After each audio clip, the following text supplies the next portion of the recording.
So this equation appears to be a transformation of a trigonomic function, but if we just keep reading, all we need to recognize is what is the maximum value of this function. Well, we can see three maximum values right here, and they're all the same, and all of these values are a value of 3. So that's our maximum value for this trig function. On this function, we're probably best served just to go through and put this into our calculator and find our values. You could do these by hand. Just want to highlight the fact that we do have a mode of 7. Mode is the most common occurring, not just a repeating amount. So let's see what we have in this video. All right, as we take a look at this example, what we're going to do is put our values into our calculator. We're going to go to Stat Edit, and we're going to input all our values. So we have 6, 7, 7, 6, 8, 7, 8, 10, and then 9, because they said this was your test scores, and then they made an error on one of those, which they corrected. But what we're going to do first is see what our values are here as well. So I'm going to go to Stat again and move over to Calculate. This is a one variable statistic, and then I just simply hit Enter. So my mean ends up being 7.56, and my median is 7. So I'm going to write those values down. And then I also check to see what my mode is. Now, the mode is not just a number that reoccurs, it is the most common recurring number. And in this case, that is also 7. So my mean is 7.56. My median is 7, and my mode is also 7. So once I've done this, what I'm going to do is make the change. They said there was an error in her 9th test. Should have been a 10 instead of a 9. So I'm going to go to my 9 and replace it with a 10. And I'm going to see how this affects my data. So I'm going to go to Stat, Calculate, 1-bar Stat. So what I see is my mean is now 7.6 repeated. So that went up. My median stayed 7, and my mode stayed 7. So the only information that changed on this would be the mean.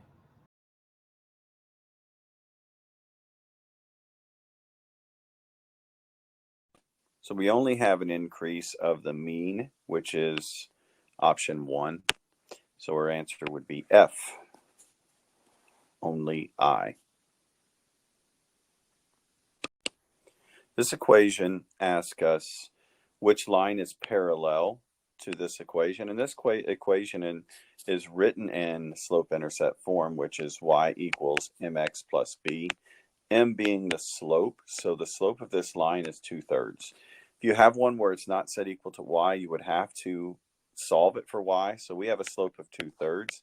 Two lines are parallel if and only if they have the same slope. So this would be E, the only one that has that.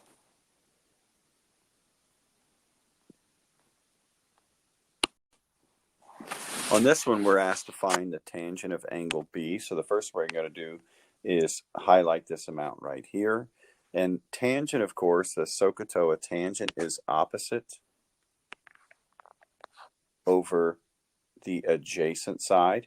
Now, it's very important when you do adjacent that you don't confuse the adjacent side with the hypotenuse, because the hypotenuse is technically adjacent, but we do not consider the hypotenuse anything other than the hypotenuse. So don't mistake in that. So opposite 1 over adjacent square root of 2. This is written in the correct form, or a radical in the denominator, but that's okay because that's what the multiple choice answers are. As we're reading these statements, notice it says, if I live in Chicago, then I live in Illinois. Now, in this case, it says, I live in Illinois. It said if, so that is not a fact, nor is it true about this. It says, if I live in Illinois, then I live in Chicago. That's not true. There are other cities in Illinois. It says, if I do not live in Chicago, then I do not live in Illinois. Again, that would be another, there could be another city that you could be living in. And then the last one said, if I do not live in Illinois, then I do not live in Chicago. And this would be our answer. You cannot live in Chicago unless you are living in Illinois. So our answer would be E.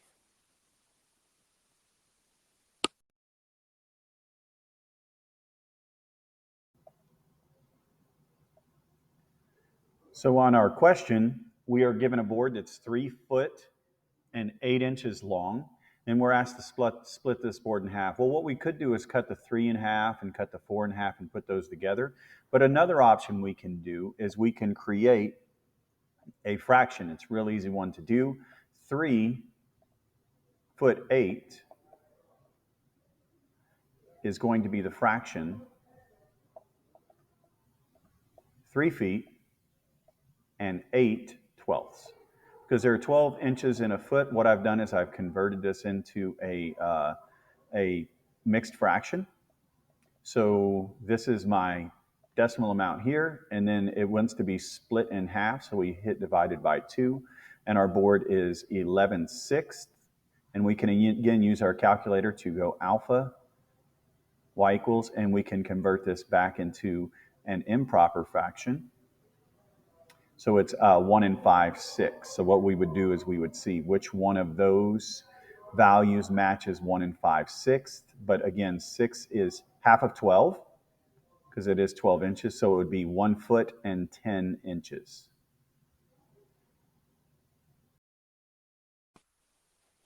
So as we look at this one, it says, what is the minimum number of square floor tiles that are 9 inches on a side that we can use to cover a floor that is 15 feet by 6 feet? Now, the problem we have here is we are comparing feet to inches. So what I'm going to do instead is I'm going to change these sides to inches. So if I have 15 feet and there are 12 inches in each foot, what I have is 15 times 12, 180 inches. 180 inches. And on the other side, we have 6 times 12, which is 72. So this is actually really nice because this comes out nice and evenly. So if I have 180 inches and we're putting in these 9-inch square tiles, that means each one is 9. So we are going to put in 20 tiles laterally. And since we are building these tiles up from 72 tall, we will be able to put in 8 tiles, which would cover 72 inches. So 20 by 8 means that we are going to need 160 tiles.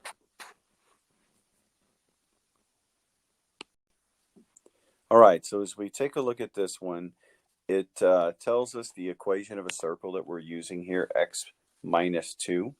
Remember, that's the lateral movement, and then y is the vertical movement, which is no vertical movement. It says it also passes through the origin, and we're looking for the tangent, the measure of this angle. So let's label the sides that we know. We know that this is a circle because of its equation that has a radius of 1. Remember, the circle formula is x minus h squared plus y minus k squared equals the radius squared. So this value would have to be 1. We also know that the center of the circle has been moved 2 units to the right. So 1, 2 units to the right, which means this length would be 2. Now we could do a trig ratio to find this as well. The trig ratio would be from this angle is opposite and hypotenuse, and sine is the opposite over hypotenuse. So we would have this, and we would take the inverse sine to get theta by itself. So the inverse sine of 1/2, if we are in degrees, by the way, it's very important that you keep an eye on what you keep your calculator in, what mode. So we would get that this angle is 30 degrees, but we could have gotten this a little bit faster if we remembered our 30, 60, 90 triangle, because we have the small side of this triangle, which is 1, and we have the hypotenuse, which is double that. And remember, anytime we have the small side being in a 2-to-1 ratio to the hypotenuse, it is a 30, 60, 90 triangle. So in this example, we're going to take a look at it, how we could do with our calculator to solve as well. But it says one square has a side whose length is x. And a second square has a side whose length is x minus 2. What is the expression below that will represents the sum of the area of the two? Well, the area of a square is going to be x squared. And then the other side, we would have x minus 2 squared, because remember, it's length times width, base times height, however you want to look at it. Either way, you're going to have this, and since a square has equal sides, we know that it would just be the side squared. So when we do this, remember, squared means write it twice, so we have x squared when I do distribution, minus 2x minus 2x plus 4. And then we have x squared still to add to this. So we have several like terms. Our like terms are x squared, which is 2x squared, negative 2x minus 2x is negative 4x. And then really that's the only answer we have left is E. So let's see how we could have done this with a calculator as well. So once we've established that the sides of these squares are going to be x squared, because the one is just simply that, and then we add the other equation, which is x minus 2 squared. So we're adding those two, that's the sum of the two. That is the equation for our square. So if we're having a hard time trying to see which one of these match, what we want to do is we want to see which one of these have a matching table. Now I'm going to use my guessing techniques, and I'm looking for the pattern. And for me, I feel like C is the pattern that we're looking for. It's either C or E. Let's see if I'm right. So I go to C and I type in 2x squared plus 4x minus 4. So if this is in fact an equation to match the other one, their tables should match identically. And you can see they are not matching identically, so I can mark off the answer C. Also, by choosing C, it's real easy to change these values. So I can automatically just change this and to a plus sign, and now I'm measuring D. So let's see if their tables match. They do not. So I know C and D are wrong. And as I'm doing these, guys, this is successes because we're eliminating incorrect answers as well. And then I'm going to check E, which would have been my second guess, and there it is. The tables match identically, so that means that E is the one that matches our original equation. So as we take a look at this one, it says, when graphed in standard x, y coordinate planes, the line with the equation, this, has a slope of, okay, well, if we're calculating slope, we do not need constant values, because remember, our slope is where the value that's in front of x. So I'm actually just going to leave that alone as I work. So I want to have this in slope-intercept form. So I'm going to have to isolate the y value. So I do that by subtracting 5/2 over 5/2 x, minus 1/2. And then in order to get my slope by itself here, or my y by itself, I'm going to multiply times the reciprocal. So the reciprocal of 3/4 is 4/3. The 3's are going to cancel, the 4's are going to cancel, and my y will be by itself. On the other side, we have, and we technically would have to multiply this times 4/3, but we don't care about the constant value. All we care about is the slope. So as we do this, 4 times negative 5 is negative 20, and 3 times 2 is 6. Of course, we do not see that answer because this value is going to reduce. These are both even numbers, so we can at least take away a 2. 2 from negative 20 is negative 10. 2 from 6 is 3. So the slope of this line is going to be negative 10 over 3.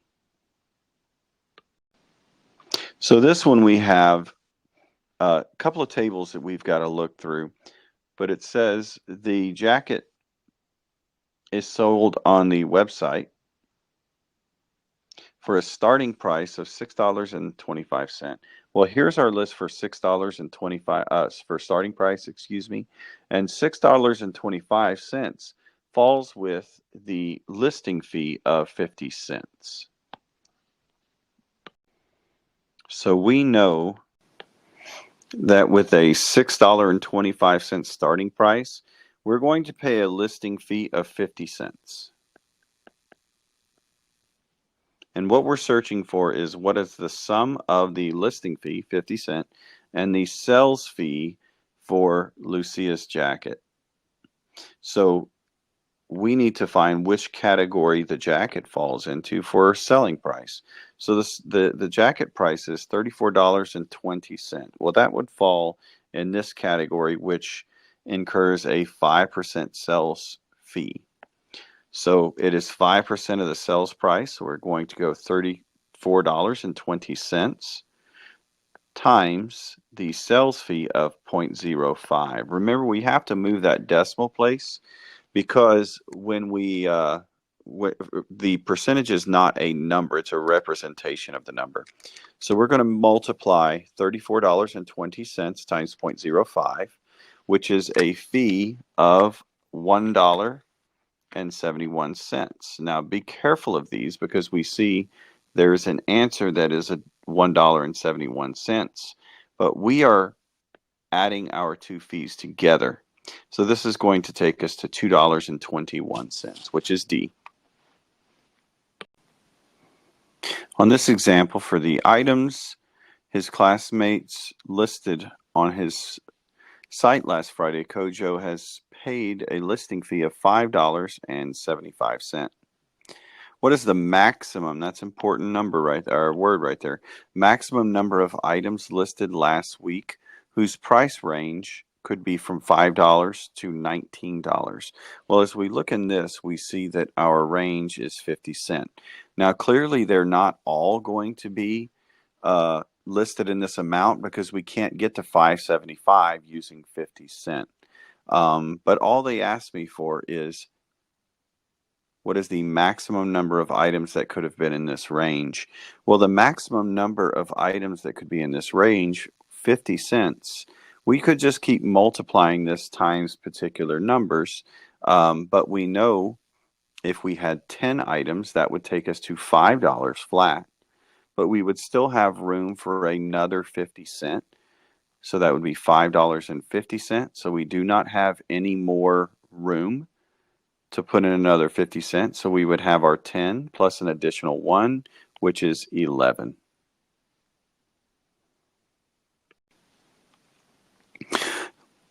So in this example, they're giving us a system of an equation. Notice it says this: the sum of the two sales price for the two items is 116. So this is how much they sold of each item. And then it says the sum of the selling fee for the two items is $4.30. So however much they sold, there's two ways that it's going to be feed. Think of it maybe even like a sales tax, 5% and 3%. Now it could be that one of these is a 0, but we still the equation would still work because we would multiply times 0, and which would not change the amount. So we have a system of equations that's set up here. I'm going to take this to my calculator and use the reverse row echelons form in order to find this value. So let's take a look at that. So we probably remember using this matrix form for the 3x3, but it can also be used on a 2x2 system of equations. So here's how we do it. What we're going to do is hit second and then matrix. We need to edit this matrix first so we have some data. And this is going to be a 2x3 matrices. We're going to put in our values in front of x, which was 1, in front of y, which was 1, and then a constant value of 116. In our second equation, the x values were, the coefficients were 0.03, 0.05, and then 4.34.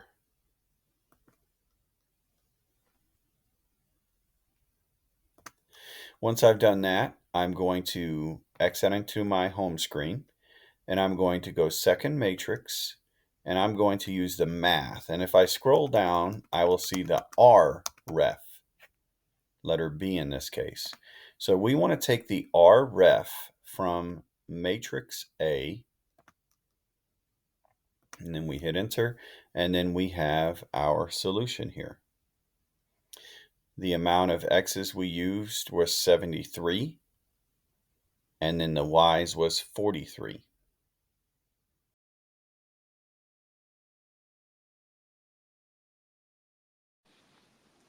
So what we learn is one of the items was $73, which means it falls into the category with a sales tax of 3%. So the way that we undo this is we have to come back and divide by 1.03. So what we're essentially doing is removing the sales tax. So when we remove the sales tax, this item was $70.87. And again, what we're looking for is the total listing fees. So if we go back to our chart, this would fall into the 50 and up category, which gives us a $2 list fee. So for our $73 item, we had a $2 list fee. And again, this is what we're looking for. And we're going to do the same thing with 43, but 43 fell into the category of a 5% sales tax. So I'm going to divide this one by 1.05. Again, we're just removing the taxes there. So this one ends up being $40.95. As we go back and look at the list for the table here, that falls into the category of a $1 fee. So we are going to incur a $1 fee to go with a $2 fee that we already had. And this would give us a total fee of $3, which was our answer D.